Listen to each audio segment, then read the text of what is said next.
नमस्कार मंडळी, स्वागत आहे तुमचं माझं यूट्यूबचं चॅनल #क्रिएशन यामध्ये. चला तर साधी सोपी आपण गवारीची भाजी बघणार आहोत. त्यासाठी कढईमध्ये तेल घेतलेलं, त्याच्यामध्ये जिरे मोहरी टाकली, एक टोमॅटो टाकलेलं आहे बारीक चिरून, त्यानंतर त्याच्यामध्ये हळद टाकलेली 1 चमचा, लाल तिखट टाकले 1 चमचा, कांदा लसूण मसाला आणि धने पावडर टाकली प्रत्येकी 1 चमचा. त्यानंतर थोडंसं पाणी टाकून ते चांगलं शिजून घेतलं.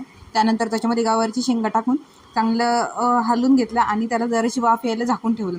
चांगलं वाफवलं ते गवारीची शेंगा की त्याच्यामध्ये आपल्या आवश्यकतेनुसार पाणी टाकायचं आणि त्यानंतर परत एकदा चांगलं हलवून मीठ वगैरे टाकून त्याला परत एकदा झाकून ठेवायचं.